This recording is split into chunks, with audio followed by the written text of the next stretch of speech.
Hello friends, स्वागत है आपका हमारे YouTube channel PS ideas innovations and educational research में।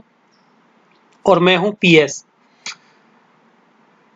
आज हम बात करेंगे एक बहुत ही इंटरेस्टिंग टॉपिक पे जो कि साइंस एंड टेक्नोलॉजी सेगमेंट से आता है।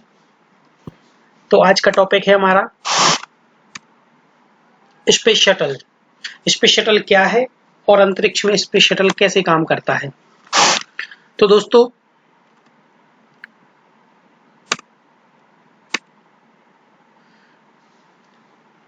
हम इसमें इस टॉपिक को कुछ सब टॉपिक्स में बांटेंगे, जिसमें सबसे पहला है स्पेस शटल के प्रकार। हम इसमें देखेंगे कि कितने प्रकार के स्पेस शटल नासा ने बनाए हैं अपने डिफरेंट ऑपरेशंस के लिए। फिर दोस्तों हम बात करेंगे कि स्पेस शटल कैसे काम करता है। इसके बाद हम देखेंगे कि नासा के अलग अलग स्पेस शटल के कौन कौन से प्रोग्राम्स रहे हैं। और फाइनली हम देखेंगे कि ये अलग अलग मिशन क्यों बंद किए गए, क्या कारण था, क्या क्या इसमें डिजास्टर्स वगैरह सामने आए और इसका ऑप्शन नासा ने क्या निकाला, इसका क्या रिप्लेसमेंट निकाला। तो दोस्तों, ये बहुत ही इंटरेस्टिंग टॉपिक है। स्पेशली अगर आप स्पेस साइंस में इंटरेस्ट रखते हैं तो ये आपके लिए बहुत ही महत्वपूर्ण वीडियो है, बहुत ही इंटरेस्टिंग होने जा रहा है। तो आप बने रहिए वीडियो के अंत तक हमारे साथ। चलिए शुरू करते हैं। सबसे पहले हम देखेंगे structure of space shuttle. Space shuttle का स्ट्रक्चर कैसा होता है, बनावट कैसी होती है। तो दोस्तों, आप जो स्क्रीन के सामने फोटोग्राफ देख रहे हैं, ये कंप्लीट एक स्पेस शटल है। इस स्पेस शटल के मुख्य रूप से 3 हिस्से होते हैं। सबसे पहला हिस्सा होता है जो कि सबसे बड़ा हिस्सा और सबसे इंपॉर्टेंट हिस्सा होता है, इसको हम ऑर्बिटर बोलते हैं। तो कोई भी ऑर्बिटर वो होता है जो किसी भी पिंड या किसी भी ऑब्जेक्ट के चारों तरफ रोटेशन करता है और रिवॉल्यूशन करता है। तो यहाँ पे ये जो ऑर्बिटर है, ये आप देख सकते हैं, ये अर्थ के चारों ओर ऑर्बिट करता है, तो इसलिए हम इसको ऑर्बिटर बोलेंगे। ये एक तरह का एयरक्राफ्ट है। इसके अलावा दोस्तों, आप देख सकते हैं कि कत्था कलर का यानी कि ब्रिक रेड कलर का एक बड़ा सा सिलिंड्रिकल पोर्शन इसमें दिखाई दे रहा है, जो है एक एक्सटर्नल टैंक। इसके अंदर एक्स्ट्रा फ्यूल भरा होता है स्पेस शटल के यूज के लिए। इसके अलावा दोस्तों, आप दोनों तरफ 2 रॉकेट्स लगे हुए देख रहे हैं, ये सॉलिड रॉकेट बूस्टर्स हैं। तो इसमें जो फ्यूल होता है नॉर्मली वो सॉलिड फ्यूल होता है, इसलिए इनको सॉलिड रॉकेट बूस्टर बोलते हैं। और बूस्टर का मतलब आप समझ जाएं कि एक ऐसा रॉकेट जो एक हैवी अमाउंट ऑफ थ्रस्ट देता है, एक बहुत बड़ा फोर्स देता है, ताकि जो ग्रेविटेशनल पुल है उसको ओवरकम किया जा सके और इस एयरक्राफ्ट को ग्रेविटी से बाहर पुश किया जा सके। दोस्तों, अब हम देखते हैं कि स्पेस शटल कैसे काम करता है।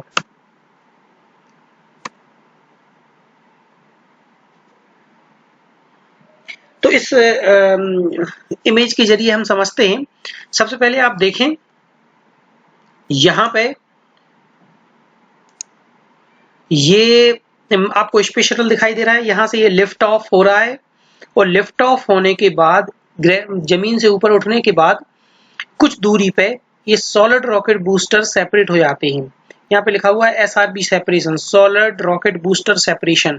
और चूंकि ये सॉलिड रॉकेट बूस्टर्स आप रीयूज भी कर सकते हैं, इसीलिए इनमें पैराशूट दिए होते हैं। तो जैसे ही ये सेपरेट होंगे, ये पैराशूट ओपन हो जाएगा और ये जमीन पे आके रिकवर कर लिए जाएंगे, जमीन पे आके इनको फिर से रीयूज कर लिया जाएगा। इसके बाद जो हमारा ऑर्बिटर है और जो एक्सटर्नल टैंक है, ये दोनों आपस में अटैच्ड होते हैं और ये आगे बढ़ जाते हैं। और जैसे ही ऑर्बिट के पास में हमारा ऑर्बिटर पहुंचेगा, तब तक इसका फ्यूल पूरी तरह से एक्सटर्नल टैंक का फ्यूल इस्तेमाल कर लिया जाएगा और अब ये यूजलेस हो गया, तो इसको यहाँ से डिटैच कर दिया जाता है ऑर्बिटर से और ये यहाँ से फॉल हो जाता है। ये आसमान से लो अर्थ ऑर्बिट से जमीन की तरफ फॉल होता है और हमारे वायुमंडल में री एंट्री करते हुए ये जल जाता है और ये किसी काम का नहीं बचता, ये जमीन में गिर जाता है, इसके बचा खुचा इसके अवशेष। इसके बाद हमारा ऑर्बिटर आगे बढ़ जाता है और ये ऑर्बिट में रोटेट होने लगता है, ये अर्थ के चारों ओर रोटेशन करता है।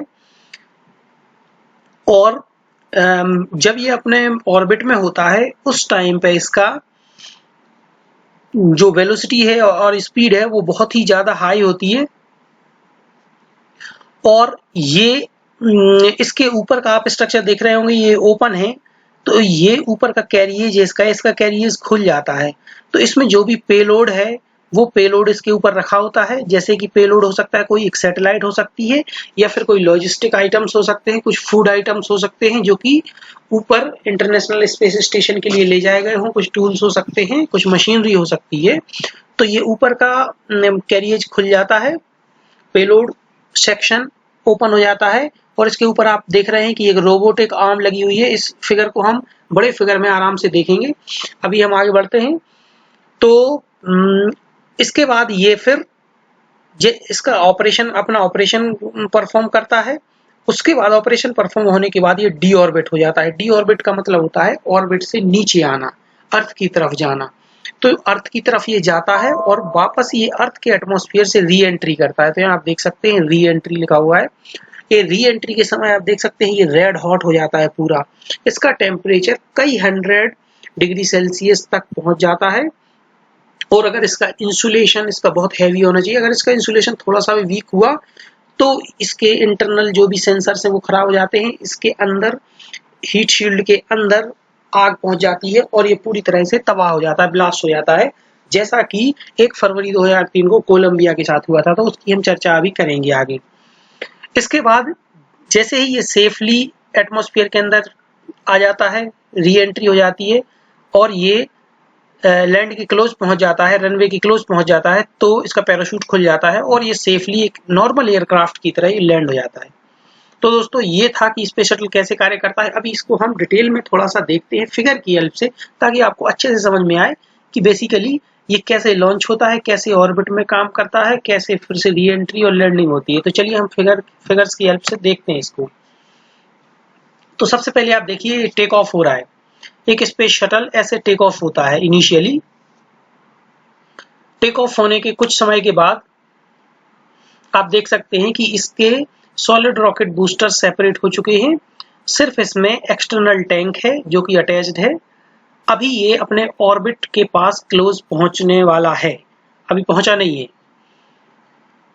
जैसे ही इसका पूरा फ्यूल खत्म हो जाएगा तो ये लगभग अपने ऑर्बिट में पहुंच जाएगा और ऑर्बिट में पहुंचने के बाद ये खाली टैंक को नीचे ड्रॉप कर देगा। आप देख सकते हैं एक्सटर्नल टैंक को नीचे ड्रॉप किया जा रहा है।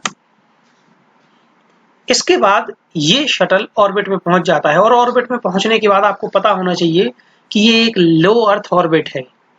तो कोई भी चीज ऑर्बिट में जब रोटेट करती है, घूमती है, तो उसकी वेलोसिटी इतनी होनी चाहिए कि उसकी वेलोसिटी के कारण एक सेंट्रीफ्यूगल फोर्स क्रिएट होता है।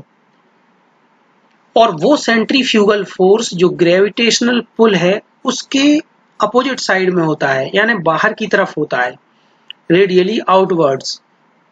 तो वो ग्रेविटेशनल पुल को कैंसिल आउट करना चाहिए, यानी कि ग्रेविटेशनल पुल धरती के सेंटर की तरफ खींचेगा इसको, शटल को, और ये शटल यानी कि ऑर्बिटर अपने आप को बाहर की तरफ फेंकने की कोशिश करेगा।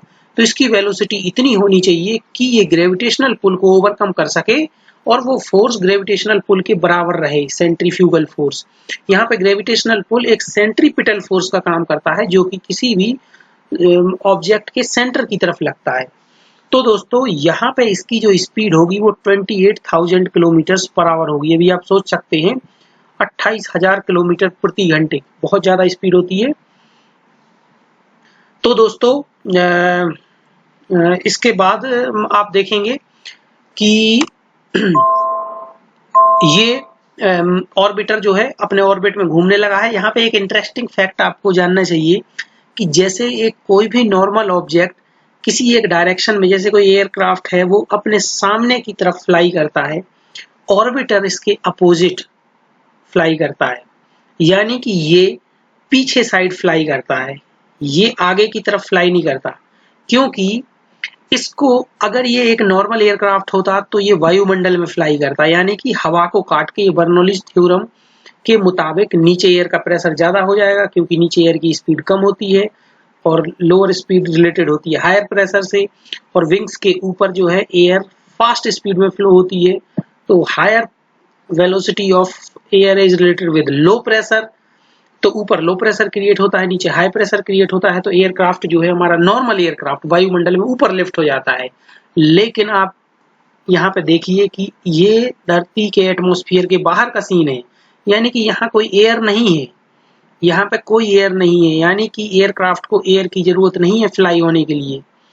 तो दोस्तों इस केस में ये किसी भी डायरेक्शन में फ्लाई हो सकता है, चाहे अपने साइड की तरफ फ्लाई हो जाए, चाहे पीछे की तरफ, चाहे आगे की तरफ। तो अब क्वेश्चन उठता है कि ये आगे की तरफ नॉर्मल एयरक्राफ्ट की तरह क्यों फ्लाई नहीं होता, ये पीछे की तरफ क्यों फ्लाई होता है। तो इसका मेन रीजन ये है दोस्तों कि हमारे लो अर्थ ऑर्बिट में बहुत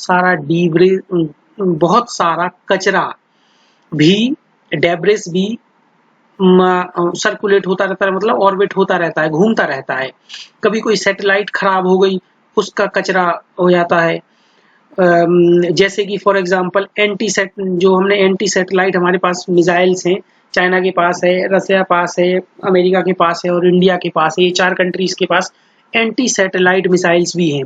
तो हम लोगों ने जब अपने सैटेलाइट्स को मार के और अपने मिसाइल का टेस्ट किया था, तो उसका कचरा भी उस लो अर्थ ऑर्बिट में फैल गया था पूरे में। और ये कचरा कुछ तो जो अर्थ खींच लेती है, तो कुछ तो अर्थ के पास आ जाता है, लेकिन कुछ जो सफिशिएंट वेलोसिटी में, सफिशिएंट स्पीड में होता है, जिसकी एनर्जी इतनी कम नहीं होती है, इसकी स्पीड कम नहीं होती कि उसको अर्थ अपने ग्रेविटी में पुल कर ले, वो चारों तरफ घूमता रहता है। तो दोस्तों ये कचरा बहुत तेजी के साथ घूमता है, और जब हमारे ऑर्बिटर की भी वेलोसिटी 28,000 किलोमीटर प्रति घंटा है, तो अगर एक छोटा सा दाना भी किसी कचरे का अगर इसके ग्लास में लग जाएगा, तो वो एक गोली की तरह काम करेगा, क्योंकि रिलेटिव वेलोसिटी दोनों की बहुत ज्यादा हाई होगी, तो वो गोली की तरह काम करेगा और इससे एस्ट्रोनॉट्स को नुकसान पहुंच सकता है। तो दोस्तों ये मुख्य कारण है कि क्यों ऑर्बिटर उल्टा घूमता है। चलिए आगे बढ़ते हैं। अभी देखते हैं स्पेस शटल परफॉर्मिंग मिशन। तो आप देख सकते हैं कि स्पेस शटल अभी ऑर्बिट में पहुंच गया है। अभी ये अपने पीछे की तरफ डायरेक्शन में ये ऑर्बिट कर रहा है, साथ ही साथ अब ये अपना मिशन को अंजाम देगा। यानी कि मान के चलिए आपको कोई भी मिशन इंटरनेशनल स्पेस स्टेशन में करना है, तो आपको पता होगा इंटरनेशनल स्पेस स्टेशन जो है वो एक मैन मेड एक सैटेलाइट की तरह काम करता है। ये बहुत बड़ा एक कैप्सूल है जो कि 450 किलोमीटर की हाइट पे 445 से 447 किलोमीटर के ऑर्बिट में रोटेट होता रहता है, और जिसका टाइम पीरियड है 90 मिनट्स, यानी कि 90 मिनट में ये धरती का पूरा चक्कर लगा जाता है।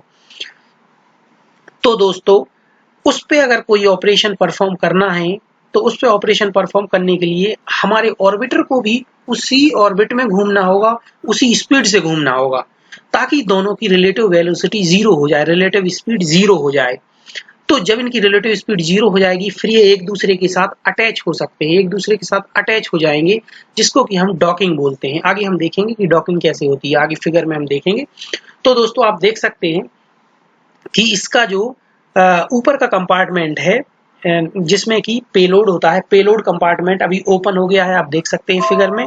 और इसके अंदर जो भी पेलोड होगा वो पेलोड इस्तेमाल किया जाएगा। फॉर एग्जांपल जो इंटरनेशनल स्पेस स्टेशन है, इसको जब बनाया गया था तो धरती से मानव ऊपर इंटरनेशनल स्पेस स्टेशन के पार्ट्स भेजा करता था, तो इंसान ने ऊपर पार्ट्स इसी के अंदर रख के भेजे। फिर वहां पे ये एक रोबोटिक आर्म है, ये आप देख सकते हैं, ये डंडे जैसा स्ट्रक्चर, इस डंडे जैसे स्ट्रक्चर को ये एक रोबोट की तरह काम करता है। इससे हम कोई भी आइटम को उठा के कहीं भी फिट कर देते हैं। तो इसके अंदर एस्ट्रोनॉट्स बैठे हुए हैं इसकी बॉडी के अंदर, और इस रोबोटिक आर्म की हेल्प से वो अपने सारे काम करते रहते हैं। और मैंने आपको बताया इंटरनेशनल स्पेस स्टेशन का। इसी तरीके से कई बार जब हमारा हब्बल स्पेस टेलीस्कोप है, हब्बल स्पेस टेलीस्कोप एक ऐसा टेलीस्कोप है जो कि 550 किलोमीटर के ऑर्बिट में घूम रहा है। तो कभी कभी और उसका टाइम पीरियड है लगभग 95 से 97 घंटे का, यानी कि वो लगभग 95 आवर्स के बाद धरती का एक पूरा चक्कर लगा लेता है। 95 मिनट, सॉरी 95 मिनट्स के बाद। इससे थोड़ा सा ज्यादा टाइम पीरियड है उसका, इसका 92 मिनट्स है, उसका 95 मिनट्स है। तो दोस्तों जैसे जैसे ऑर्बिट बड़ा होता जाता है वैसे वैसे स्पीड कम होती जाती है, और जो ऑर्बिटल टाइम पीरियड है, चक्कर लगाने का टाइम पीरियड है, वो भी बढ़ता जाता है। तो आप देख सकते हैं कि ये धरती से 400 किलोमीटर के ऊपर है, और हमारा हब्बल स्पेस टेलीस्कोप है वो 550 किलोमीटर की ऊंचाई पे है। तो इतनी ऊंचाई पे बढ़ने के साथ ही 3-4 मिनट का टाइम पीरियड बढ़ गया, और अब उसकी वेलोसिटी भी इसके कंपैरिजन में कुछ कम है। तो दोस्तों अगर हब्बल स्पेस टेलीस्कोप में कुछ ऑपरेशन परफॉर्म करना है शटल को, तो हम क्या करेंगे, इसको हब्बल स्पेस टेलीस्कोप वाले ऑर्बिट में इसको हम रोटेट करेंगे, उसके साथ उसकी वेलोसिटी के साथ, स्पीड के साथ इसको सिंक करके हम, और फिर उसमें जो भी हमें जो कुछ भी नए पार्ट्स लगाना है या जो कुछ भी रिमूव करना है या कुछ माल फंक्शन है, तो हम उसको ठीक कर सकते हैं दोस्तों। तो आगे बढ़ते हैं दोस्तों। ये देखिए जो अभी मैं बता रहा था शटल डॉकिंग, आप देख सकते हैं यहाँ पे इंटरनेशनल स्पेस स्टेशन के साथ इसकी डॉकिंग हो गई है, यानी कि ये दोनों एक दूसरे के साथ अटैच हो गए हैं। अभी इस पॉइंट ऑफ टाइम पे इसका जो केबिन का प्रेशर है और इसका केबिन का प्रेशर, ये दोनों को मैच कर लिया जाता है, दोनों के केबिन के प्रेशर सेम हो जाते हैं। तब यहाँ से जो भी एस्ट्रोनॉट्स जमीन से यानी कि धरती से ऊपर गए हैं, वो एस्ट्रोनॉट्स अगर उनको इंटरनेशनल स्पेस स्टेशन में जाना है तो वो निकल के इसके अंदर चले जाते हैं। अगर यहाँ से कुछ एस्ट्रोनॉट्स को इसके अंदर आना है तो वो इसके अंदर आ जाते हैं, और यहाँ से जो कुछ भी लॉजिस्टिक्स है, जो भी आइटम्स हैं, इक्विपमेंट्स हैं या फूड आइटम्स हैं, वो सब इसके अंदर डिलीवर कर दिए जाते हैं। और यहाँ से अगर कुछ डेब्रीज है, कुछ कचरा है, तो वो इसमें वापस ले लिया जाता है, और जब ये कुछ दिन फ्लाई करने के बाद जब ये जमीन पे वापस आता है तो उन चीजों को वापस ले आता है। तो दोस्तों इसको हम शटल डॉकिंग बोलते हैं। दोस्तों इसके बाद जैसे ही इसका ऑपरेशन परफॉर्म हो जाता है तो फ्री लैंड करता है, एटमॉस्फेयर के अंदर से री एंट्री करता है, और फाइनली जब ये एटमॉस्फेयर के अंदर री एंट्री कर जाता है और जमीन के पास में आ जाता है तो ये साधारण एयरक्राफ्ट की तरह ये जमीन पे लैंड हो जाता है। तो आप देख सकते हैं इस फोटोग्राफ में कि ये लैंड कर चुका है और इसका पीछे पैराशूट खुल गया है ताकि इसकी स्पीड को कम किया जा सके। दोस्तों हम देखते हैं स्पेस शटल के प्रकार। तो नासा का जो स्पेस शटल प्रोग्राम था वो 1981 से शुरू हुआ, और सबसे पहला जो स्पेस शटल था वो कोलंबिया था। उसके बाद फिर चैलेंजर आया, फिर डिस्कवरी, फिर एटलांटिस, और सबसे आखिरी स्पेस शटल था एंडेवर। दोस्तों इसके साथ ही नासा के ये 5 तो मुख्य स्पेस शटल थे, इनके अलावा एक और स्पेस शटल था जिसका नाम था एंटरप्राइज। तो एंटरप्राइज कभी भी नॉर्मल स्पेस मिशन पे नहीं गया। एंटरप्राइज जो स्पेस शटल था वो एक्सपेरिमेंटल था, उसको जमीन पर ही एक्सपेरिमेंट के लिए बनाया गया था। तो दोस्तों ये 5 मुख्य स्पेस शटल्स थे, जिसमें से दोस्तों कोलंबिया और चैलेंजर ये दोनों का डिजास्टर हो गया था। बाकी के ये 3 स्पेस शटल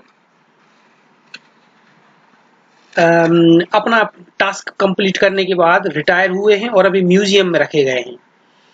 तो सबसे पहले डिस्कवरी रिटायर हुआ, उसके बाद फिर एंडेवर रिटायर हुआ, और सबसे लास्ट में एटलांटिस रिटायर हुआ। ये कुछ दिन के अंतराल से ही रिटायर हुए थे 2011 में, 2011 में। चलिए दोस्तों, तो अभी हम इनमें से हर एक को देखेंगे, हर एक स्पेस शटल के बारे की कुछ खासियत। तो सबसे पहले दोस्तों देखिए कोलंबिया। ये कोलंबिया स्पेस शटल है। यहाँ पे आप देख सकते हैं ये इसका एक आइकन है, ये आप कह सकते हैं, या लोगो है ये। तो हर एक स्पेस जो मिशन होता था उसका एक लोगो होता था, हर एक स्पेस मिशन का। और ये स्पेस मिशंस कहलाते थे STS। STS इनका कोड नेम होता था, जैसे STS-1, STS-2। STS का फुल फॉर्म होता है स्पेस ट्रांसपोर्टेशन सिस्टम, यानी कि स्पेस में कोई भी चीज ट्रांसपोर्ट करना है। तो कोलंबिया सबसे फर्स्ट मिशन पे गया था जिसका नाम था STS-1। The Space Shuttle Columbia was the first space-rated orbiter in NASA's Space Shuttle fleet. It launched for the first time on mission STS-1 on April 12, 1981, the first flight of the Space Shuttle program. दोस्तों, तो Space Shuttle program की जो पहली flight थी वो Colombia ने उड़ान भरी थी पहली। ये 12 अप्रैल 1981 को भरी गई थी और इसका नाम था STS-1 मिशन।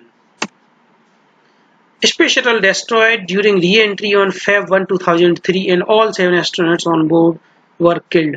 तो दोस्तों ये वही स्पेस शटल है जो 1 फरवरी 2003 को एटमॉस्फेयर में री एंट्री के टाइम पे अपना जब ये पूरा टास्क कंप्लीट करके जब ये लौट रहा था जमीन पे, तो एटमॉस्फेयर में री एंट्री करने के टाइम दोस्तों मैंने आपको बताया कि एयर का फ्रिक्शन इतना ज़्यादा होता है कि अगर थोड़ा सा भी इसकी बॉडी का इंसुलेशन हट गया तो कई 100 डिग्री सेल्सियस का टेम्परेचर अंदर आ जाता है, इसके हीट शील्ड के अंदर टेम्परेचर आ जाता है, हीट अंदर आ जाता है और ये पूरा स्पेसक्राफ्ट जो भी है हमारा स्पेस शटल पूरा ब्लास्ट हो जाता है। तो दोस्तों ये पूरा ब्लास्ट हो गया था और इसमें ऑन बोर्ड 7 क्रू मेंबर्स थे, जिसमें से एक भारतीय मूल की अमेरिकी एस्ट्रोनॉट थी जिनका नाम था कल्पना चावला। दोस्तों आप लोग जानते होंगे ये हरियाणा की इनका बैकग्राउंड था दोस्तों। तो चलिए देखते हैं इसके बारे में और कुछ क्या क्या खासियत है। ये देखिए दोस्तों, आप यहाँ पे इस फिगर में देख सकते हैं ये सारे अलग अलग इसके जितने भी मिशंस हुए हैं STS-1, 2, 3, 4 जो भी हैं वो सारे मिशन के अलग अलग लोगो हैं। तो जो साइंटिस्ट अपने जो साइंटिस्ट हो गए या फिर एस्ट्रोनॉट्स हो गए जो भी इस मिशन पे जाते हैं वो अपना ये लोगो अपनी यूनिफॉर्म में ड्रेस में लगा के रखते हैं, ये स्पेसिफिक एक लोगो। तो दोस्तों देखते हैं इसके बारे में कुछ स्पेशल पॉइंट्स। फर्स्ट मिशन इसका 12 अप्रैल 1981 को हुआ जिसको STS-1 नाम था। लास्ट मिशन इसका 1 फरवरी 2003 को हुआ जो कि STS-107 मिशन था। दोस्तों ये total STS mission 135 mission perform किए गए इन पांचों स्पेस शटल्स के द्वारा। तो दोस्तों इसमें जो परफॉर्म किए कोलंबिया के द्वारा जो मिशन परफॉर्म किए गए वो थे 28। दोस्तों इन 28 मिशंस में इसने 160 क्रू मेंबर्स को या एस्ट्रोनॉट्स को ट्रांसपोर्ट किया है और इसने टोटल 300 दिन स्पेस में बिताए हैं। चलिए दोस्तों अब आगे बढ़ते हैं, हम सेकंड स्पेस शटल की बात करते हैं जिसका नाम है चैलेंजर। तो दोस्तों आप देख सकते हैं ये चैलेंजर स्पेस शटल है।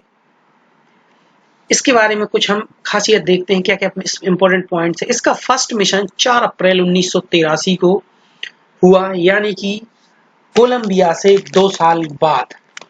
कोलंबिया की फर्स्ट फ्लाइट से लगभग 2 साल के बाद इसकी फर्स्ट फ्लाइट हुई जिसका नाम था STS-6, यानी कि STS-1 से लेके STS-5 तक ये सारी उड़ानें कोलंबिया ने भरी।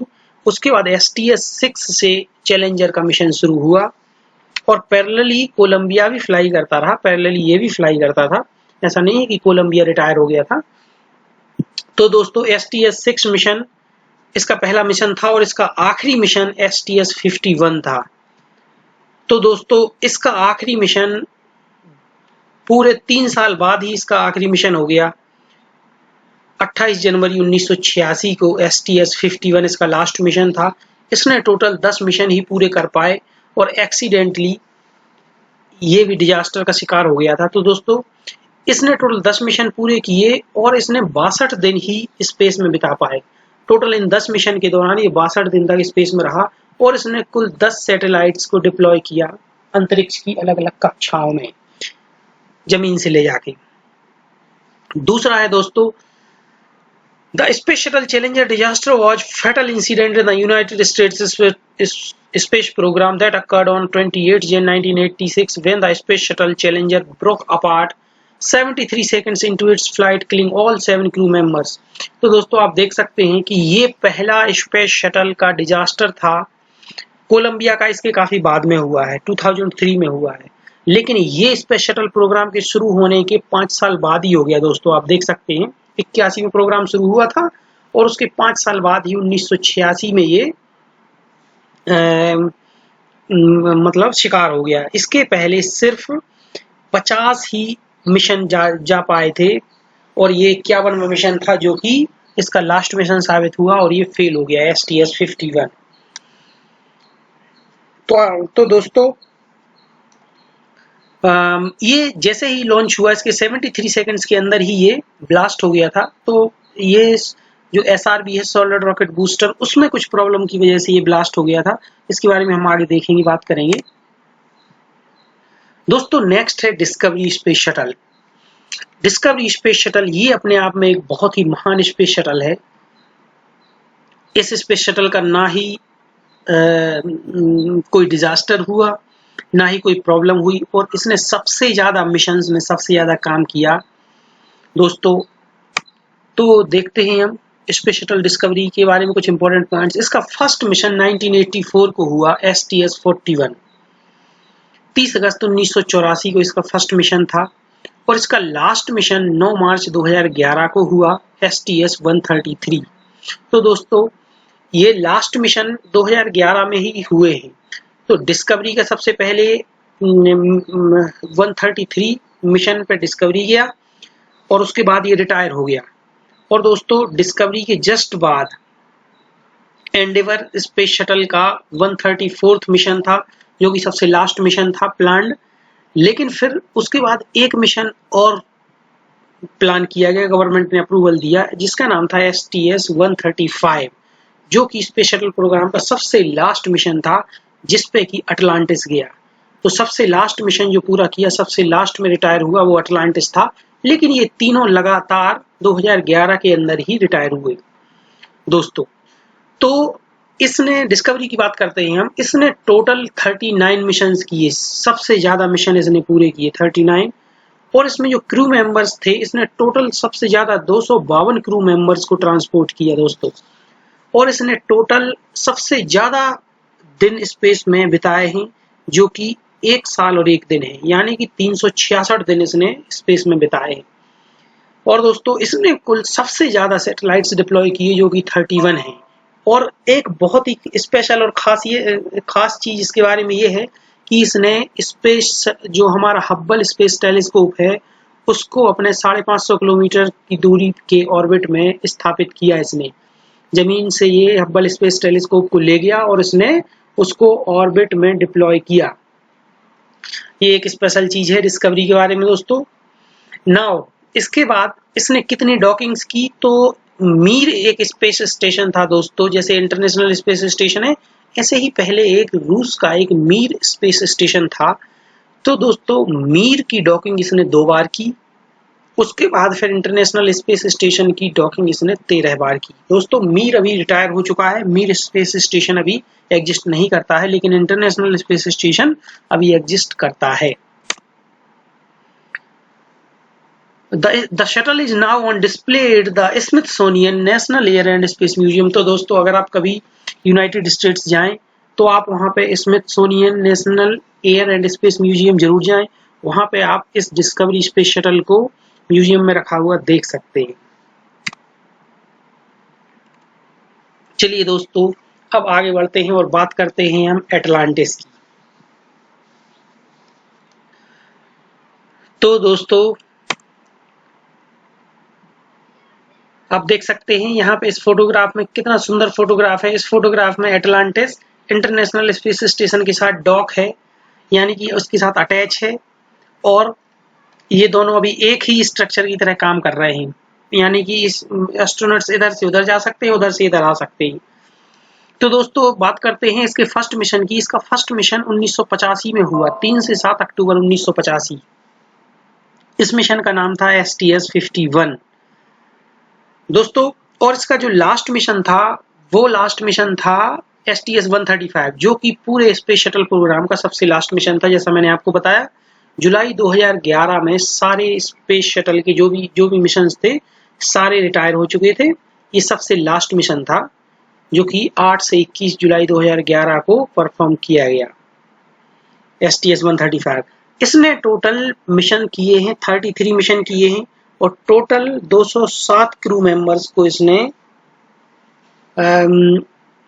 ट्रांसपोर्ट किया है, और टोटल इसने 306 दिन स्पेस में बिताए हैं, जो कि डिस्कवरी से कुछ कम है। क्रू मेंबर्स की संख्या भी कुछ कम है, लेकिन जो नंबर ऑफ मिशंस हैं वो इसके मैक्सिमम है आई थिंक।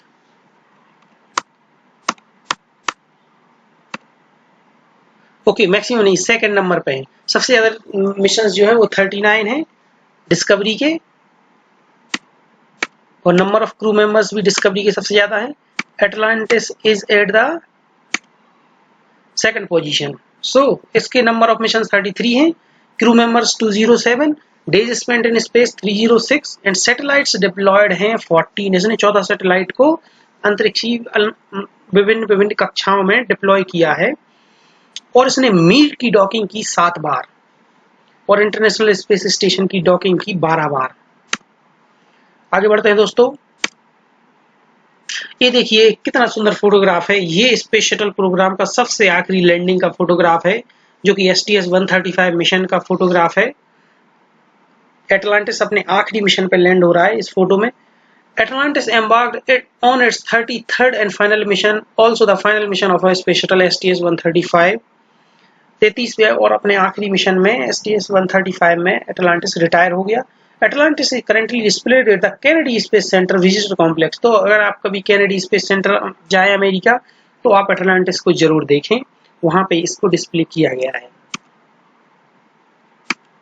अब दोस्तों बात करते हैं हम आखिरी स्पेस शटल की, जो है एंडेवर। यानी कि इसके सर्विस में आने के हिसाब से ये सबसे लास्ट है, लेकिन ये लास्ट फ्लाइट के हिसाब से सबसे लास्ट नहीं है। लास्ट फ्लाइट एटलांटिस ने भरी थी, लेकिन जो फ्लाइट शुरू हुई उसके हिसाब से या फिर मैन्युफैक्चरिंग के हिसाब से सबसे आखिरी एंडेवर है स्पेस शटल। तो ये स्पेस शटल 5th और फाइनल ऑपरेशनल शटल है।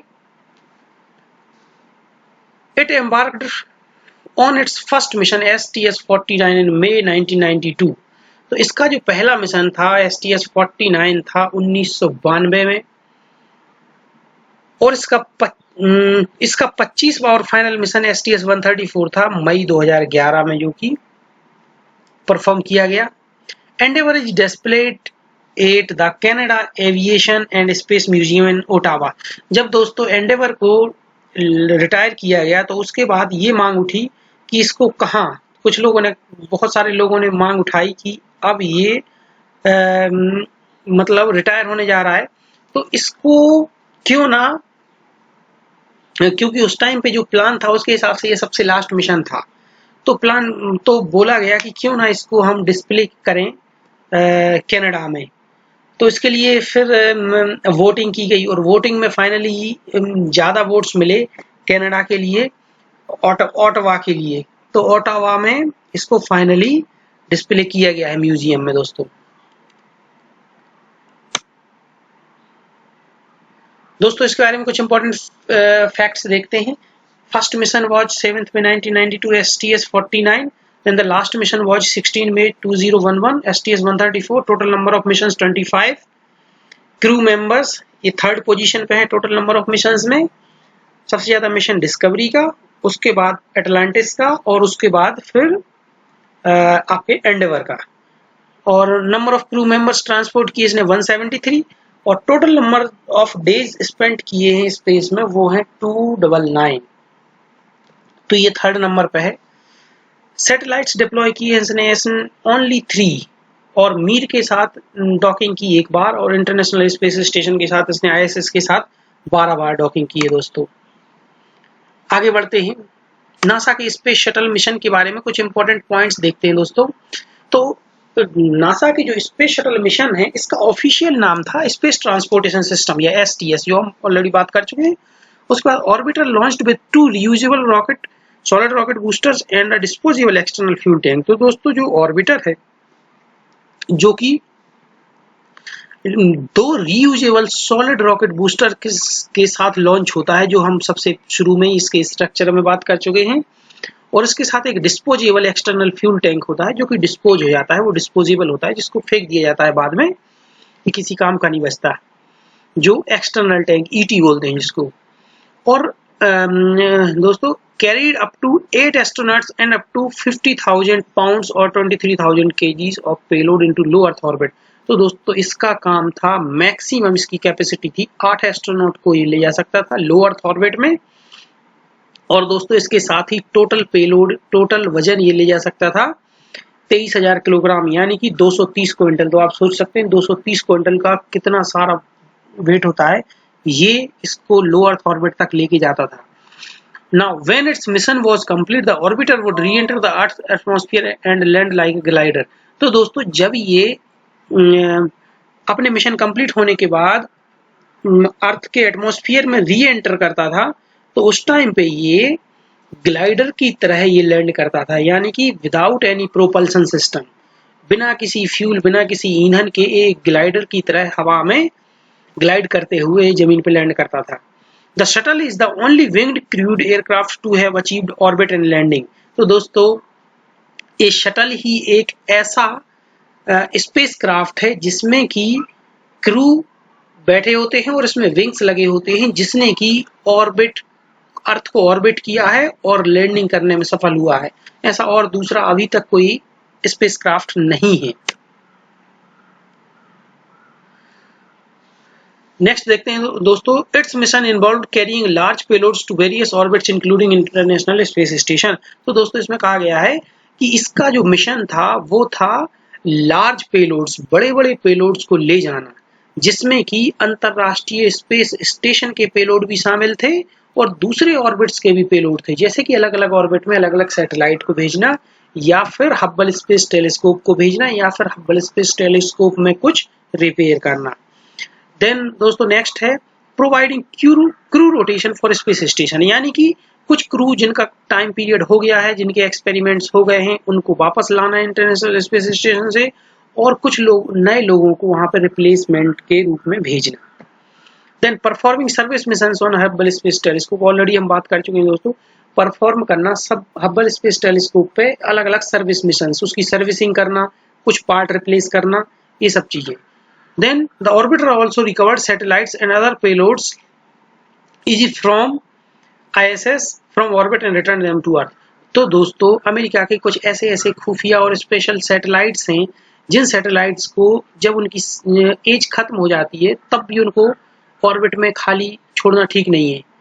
तो यूनाइटेड स्टेट्स क्या करता है कि उनको ऊपर से ऑर्बिट से पकड़ के और ऑर्बिटर में रख के और ले आता है जमीन पे। ऐसे कुछ मिशंस परफॉर्म किए गए हैं। ये इन मिशंस की संख्या बहुत ज्यादा नहीं है, लेकिन इन मिशंस में भी ऑर्बिटर को इस्तेमाल किया गया है।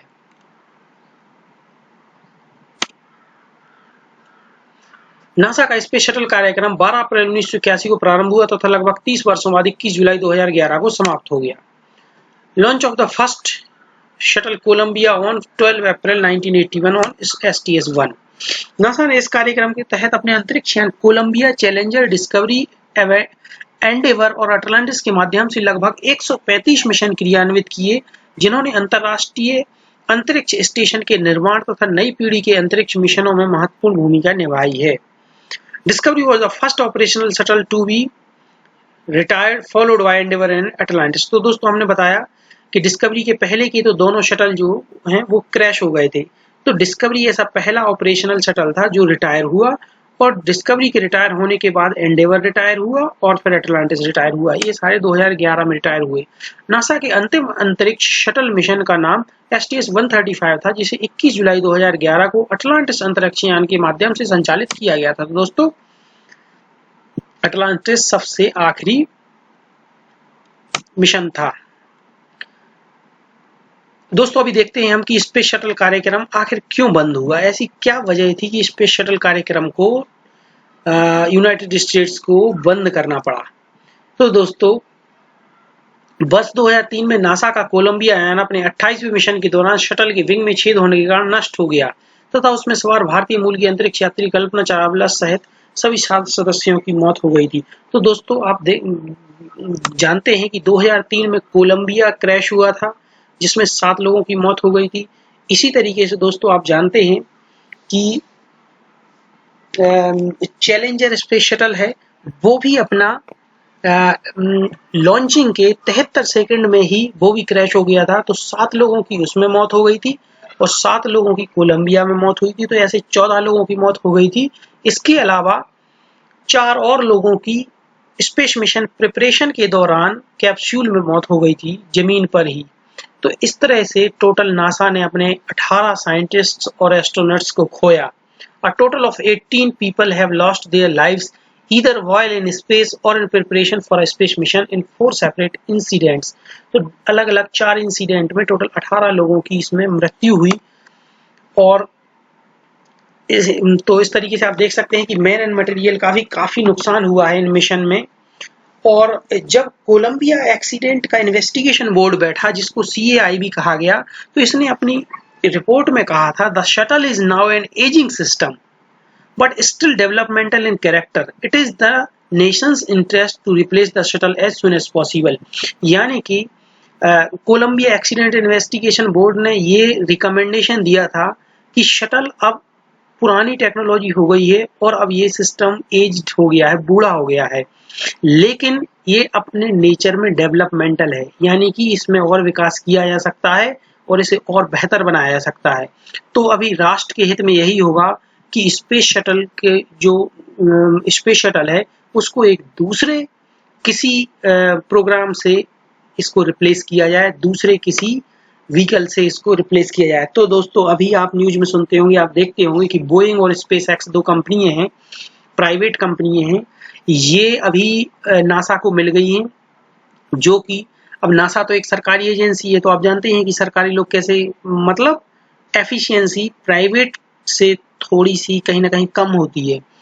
तो आप जानते हैं कि बोइंग और स्पेसएक्स स्पेस के फील्ड में बहुत ज़्यादा रिसर्च में आगे पहुंच चुके हैं और ये रीयूजेबल रॉकेट्स भी इन्होंने बना लिया है, जो कि नासा ने भी नहीं बना पाया था। तो ये रीयूजेबल रॉकेट्स बना के और उस रॉकेट की भी लैंडिंग करवा देते हैं, जबकि रॉकेट की पहले कभी लैंडिंग नहीं होती थी। अभी ये रॉकेट की भी लैंडिंग करवा देते हैं, वर्टिकल लैंडिंग, और उसको फिर से यूज कर लेते हैं, तो इसका कॉस्ट बहुत कम पड़ता है। तो अभी ये प्राइवेट पार्टनर्स नासा को मिल गए हैं, तो अभी नासा अपना ठेके पे, कॉन्ट्रैक्ट पे अपने सैटेलाइट्स को इन कंपनियों को, स्पेसएक्स और बोइंग को दे देता है, और ये आराम से अपने व्हीकल के थ्रू, अपने रॉकेट्स के, रियूजेबल रॉकेट्स के थ्रू इनको स्पेस में भेज देते हैं। और अभी ड्रैगन कैप्सूल में बैठाल के आप लोगों को पता होगा कि 2 एस्ट्रोनॉट्स को ऑलरेडी ऑर्बिट में, इंटरनेशनल स्पेस स्टेशन में भेजा जा चुका है। स्पेसएक्स ने एक कर दिखाया है दोस्तों। तो अभी जो स्पेस शटल है, स्पेस शटल की जरूरत अभी पूरी हो जा रही है इन कंपनियों के द्वारा। अभी दोस्तों अब मैं आपको दिखाऊंगा कुछ रेयर फोटोग्राफ्स जो कि चैलेंजर डिजास्टर के हैं। चैलेंजर और कोलंबिया जो स्पेसक्राफ्ट क्रैश हुए, उनके क्रैश के कुछ फोटोग्राफ्स आप देखें, कितने सेंसिटिव फोटोग्राफ्स हैं ये। तो ये देखिए, सबसे पहले चैलेंजर डिजास्टर की इमेज है 28 जनवरी 1986 की, जब ये चैलेंजर जमीन से टेक ऑफ होके 28 सेकंड के अंदर ही ये एयर में ब्लास्ट हो गया था।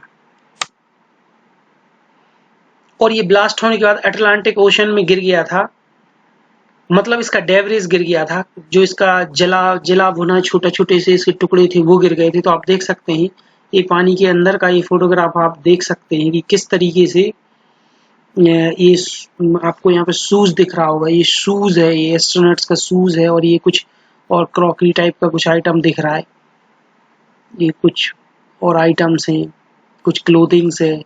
तो ये पूरी तरह से ये लोग जल चुके हैं पूरे। ये बहुत ही सेंसिटिव टाइप का फोटो इमेजेस हैं। ये देखिए, जिन्होंने अपने नियर एंड डियर को खोया वो शॉक्ड हैं पूरी तरह से। और यहाँ पे ये दिख रहा है कि कैसे ये टुकड़े टुकड़े होके चैलेंजर पूरी तरह से बिखर गया है स्पेस में, एयर में। चैलेंजर डिजास्टर के बाद जो पानी से, अटलांटिक ओशन से जो कुछ रिकवर किया गया, आप देख सकते हैं ये बॉडी है, ये शायद किसी एस्ट्रोनॉट की बॉडी है जो पूरी तरह से जल चुकी है दोस्तों। आप देख सकते हैं चैलेंजर डिजास्टर की कुछ और इमेजेस हैं जो इसके डेब्रिस को या इसकी जो जले हुए कचरे को दिखा रहा है। और फाइनली आप देख सकते हैं कि ये 7 वो क्रू मेंबर्स थे जिनकी चैलेंजर डिजास्टर में मौत हुई थी। और दोस्तों आप देख सकते हैं कि इसमें ये जो 2 लेडी एस्ट्रोनॉट्स हैं, इनमें से एक यूनाइटेड स्टेट्स में टीचर थी। और आपको जान के हैरानी होगी कि यूनाइटेड स्टेट्स के स्पेस शटल प्रोग्राम में सबसे ज़्यादा अगर किसी लॉन्च को बच्चों ने देखा है तो वो था चैलेंजर का लॉन्च, क्योंकि इसमें एक टीचर जा रही थी स्पेस में और वो पहली वुमन टीचर बनने वाली थी जो कि स्पेस में कभी गई हो। तो इसको वहाँ के 17% पॉपुलेशन उनको देख रही थी। 17% पॉपुलेशन यानी 1/6 ऑफ पॉपुलेशन, इतनी पॉपुलेशन एक साथ टेलीविजन पे इस लॉन्च को देख रही थी। लेकिन बदकिस्मती से ये मतलब सक्सेसफुल नहीं हो पाया कि वो स्पेस में जा पाए। और 73 seconds after it's launch it caught fire and it was fully destroyed. ये पूरी तरह से खत्म हो गया। अभी देखते हैं दोस्तों कोलंबिया डिजास्टर की कुछ इमेजेस जो कि 1 फरवरी 2003 को हुआ। तो आपके सामने जो ये फोटोग्राफ है, ये फोटोग्राफ है कल्पना चावला का, जो भारतीय मूल की अमेरिकी एस्ट्रोनॉट हैं थी दोस्तों। और इनकी भी मृत्यु हो गई थी इस डिजास्टर में 2003 में। ये वो फोटोग्राफ है कोलंबिया का जो सबसे आखिरी फोटोग्राफ जमीन से लिया गया था जब इसने आग पकड़ ली थी री एंट्री के टाइम। इसके बाद आप देख सकते हैं कि ये इसका आग लगने के बाद ये भी ब्लास्ट हो गया, तो इसका डेब्रिस है जिसमें आग लगी हुई है। और फाइनली फिर अलग अलग जगह इसके जो डेब्रिस है, जो कचरा है, जो टुकड़े हैं, उनको इकट्ठा करके एक बड़े से हैंगर में रखा गया है। आप देख सकते हैं ये कोलंबिया के पीसेस हैं। और फाइनली आप देखेंगे कि ये वो क्रू मेंबर्स हैं, 7 लोग जो कोलंबिया डिजास्टर में मारे गए। इसमें सेंटर में कल्पना चावला हैं जो कि हमारे देश की शान रही हैं, अभी भी हैं शान। तो दोस्तों ये था आज के वीडियो के बारे में, आज के इस टॉपिक के बारे में, स्पेस शटल। तो दोस्तों ये वीडियो अगर आपको पसंद आया है तो इसको लाइक करें और दोस्तों हमारे चैनल को आप सब्सक्राइब करें और ज़्यादा से ज़्यादा लोगों में इसको शेयर करें ताकि हमें मोटिवेशन मिल सके और ऐसे बहुत सारे वीडियोस बनाने का। तो थैंक यू एंड जय हिंद।